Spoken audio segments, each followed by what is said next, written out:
I'm not usually a fan of the whole crafting survival genre. So when Keen Games reached out to me and offered me the chance to collaborate with them and try out Enshrouded, I wasn't sure what to think at first, but I thought I should try it because of the fantastic reviews that it's been getting. And over 20 hours later, my friends, I have not been disappointed. So for anyone who's considering getting this game, even if you're not usually into the whole spending hours and hours base building, here's my top 12 things I wish I knew 20 hours ago before I started playing that have increased my enjoyment of this game immeasurably, even as someone who just wants to go around hitting things and enjoying the story and not really building all that much. Tip number 1 is a long one because it is so powerful and so important, so please bear with me because the other tips are nice and quick and snappy in comparison. Tip number 1 is to always keep a reserve flame altar on you at all times, or at least the materials to make one, as it only requires 5 stone.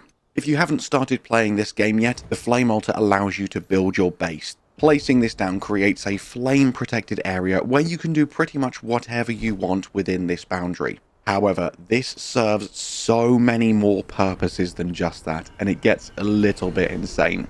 The first and most obvious reason to carry a secondary flame altar around with you is because it will allow you to fast travel back to your main base at will. You can just drop the altar down, fast travel back, rest and reset. You can use this to do many things like dropping off your materials if your bags are full, repairing your weapons, crafting some healing items, upgrading your weapons. There are many things that this will allow you to do instantaneously. Then, when you're done, you can just open your map, fast travel back to the newly placed flame altar, extinguish the flame, and move on. And you can rinse and repeat this as many times as you like. However, there is another, potentially even more powerful use for this. And that is because if you place your flame altar near some buildings, effectively, them buildings are now just yours. So if you come upon a really cool looking village, stick your flame altar near the biggest, most awesome building. That building is now yours. It's as simple as that. Stick your workshop and your NPCs in there. Suddenly you have a new base pre-built for you. And to take this even further, every single piece of furniture or item, anything that's craftable or destroyable within that radius, you can now dismantle. And by dismantling everything within these buildings, you'll be able to hoard so many materials, including some very rare endgame stuff that you wouldn't otherwise have access to yet, depending on the type of structure, of course, and the things you're dismantling. And honestly, this is so infinitely powerful that I have spent so much of my time doing this. And my character is now significantly more broken than she should be for this early on in the game. Sorry, I know I said the first tip was going to be a long one, but trust me, it's well worth knowing that information. Now for some nice, quick, snappy tips. Tip number 2 is quite simply, smash everything all the time. But specifically, when you see vases and jars in the likes of towers, forts, castles, big buildings like this, always check the outskirts of the rooms and smash up all the jars and vases and vase-like objects that you see, because they can hide some very valuable materials. And just like with tip number 1, you will be gathering things that you otherwise wouldn't have access to until many hours in the game. You're going to get things like metal scraps, or sometimes if you're lucky, even metal sheets, which require quite a few materials just to craft the one. You'll even get health potions, bone meal, salt, so many fairly uncommon resources. So make sure wherever you are smashing up everything. Tip number 3 is quite niche, but you'll need resin more than you realise. So whenever you find you're lacking resin, look for the brown leaf trees, because they will drop it more commonly than green leaf trees. You can get it from pretty much every fully matured tree, and even most of the baby trees as well, but brown leaves will drop it more frequently than the green leaves will. So get out your favourite woodcutting axe, go to town on a forest, and you will have plenty of resin to be able to craft everything you need in no time. Tip number 4 is that you can craft whilst gliding. In fact, you can do pretty much everything you want whilst gliding. So once you've progressed a few hours into the game and environments are starting to get huge and sprawling, get up high, get on your glider, soar down to your next destination, and whilst you're doing so, craft some arrows, craft some potions, craft some bandages in the meantime. Check your map and double check your quests. There's many things you can be doing whilst you're waiting for that glide to come to an end. Or if you want, you can just chill out and enjoy the views, because this is a truly gorgeous game. The next tip is showing off the power of the pickaxe.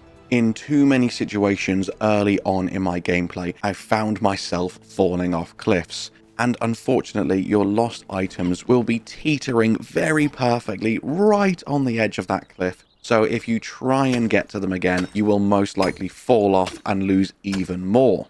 And this is where alternative use 1 for your pickaxe comes into play. You can use this to carve holes and ledges in the sides of mountains to help you climb up more reliably.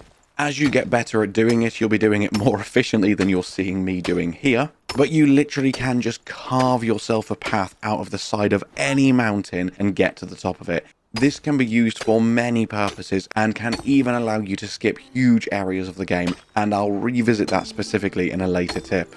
But long story short, if you ever need to get to the top of something and you can't see an obvious way up, just hack your way up with the pickaxe. It works wonders. Tip number 6 is that any bed you find can be yours. It doesn't need to be within the radius of a flame altar, and as long as there are no enemies nearby, you can literally just jump in a bed and it is now yours for the night. It's that simple, it's that easy. And if you didn't know, when you are lying in a bed at nighttime, time will progress 60 times faster. So if you don't like exploring during the nighttime because of the extra enemies or the reduced visibility, find the nearest bed, jump in it, wait till it's morning, job done. Tip number 7 is the potentially overlooked power of the magic chests, but also 2 drawbacks that you need to be aware of. Magic chests are just straight upgrades from regular chests, requiring some sort of additional magical reagent, usually things from the Shroud, and once you have crafted them, they will then allow you to access all of your resources when crafting, when cooking, whatever it may be, without having to remove them from the chest and put them in your inventory. This will save you heaps of time, especially if you are someone who enjoys base building. However, the 2 things to be aware of. When playing in co-op with friends, if they have a base close by to yours, they can accidentally use things from your magic chest and may accidentally end up burning through some of your rarer materials. And the second thing to be aware of, which is a benefit in co-op, but can be to your detriment in solo play, is that these magic chests won't work between bases if they are too far away. At first I was hoping I could have 1 magic chest in base A and 1 in base B, and I could access all of my resources in both bases. This isn't how it works, so just be aware of that. However, aside from these 2 limitations, it's still a fantastic investment. Tip number 8 is to always keep your eye out for rubble piles. You can see one here, they usually look exactly like this. Unfortunately, if we skip forward, once I have dug through this one, there was nothing at the bottom.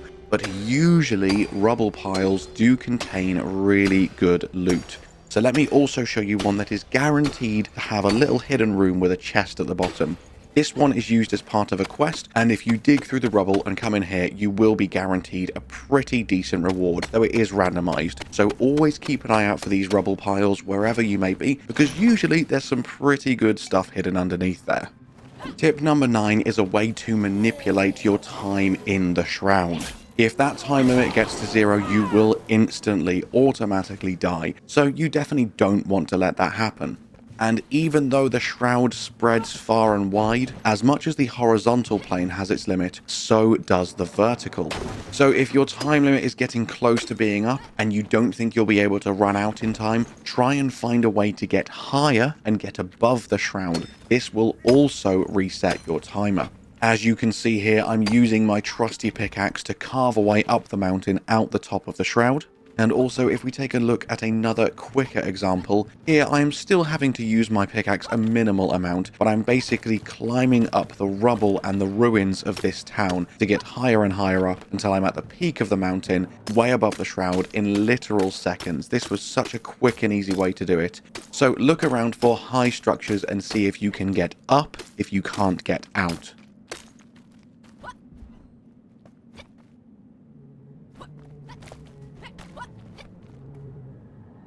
For tip number 10, never forget to think outside of the box when faced with puzzles in this game. Even if you're the world's greatest puzzle solver, sometimes a cunning approach or even just brute force are just as effective and even quicker and easier. For instance, I've used my pickaxe to climb to the top of this mountain. I'm now on top of these catacombs, and I can just swoop on down, grab the reward at the end of the dungeon, and teleport straight back out to safety again. Know that climbing over things, blowing things up, and jumping over things are all viable options when getting around puzzles that might be defeating you mentally. Freedom is a huge part of what makes this game so good, so always think creatively and you can come up with some really great, really fun solutions to your problems. Though I've done very minimal building so far in this game, I've still been having a blast, but one thing I have built is a giant tower right on the edge of my first base. Here's a time lapse of exactly how I built it.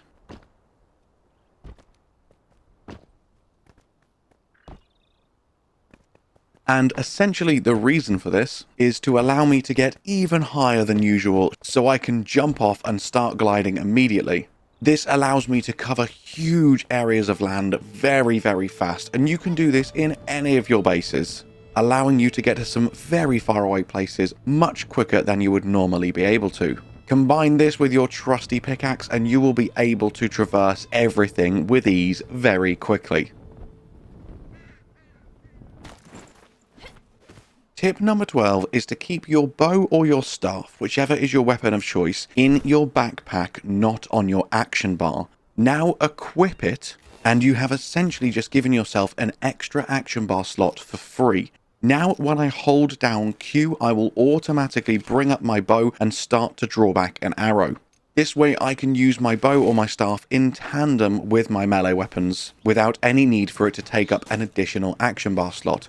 This can also be done with your arrows. Just keep your arrows in your backpack, and you can use your mouse wheel to scroll between the arrow that you currently want to fire with. And that's it for my top 12 ways to hit the ground running with Enshrouded, and make this already fantastic game even more fun. So with that, all that's left for me to say is thank you so much for watching. I hope you have an amazing day, and I'll see you in the next one. Bye bye.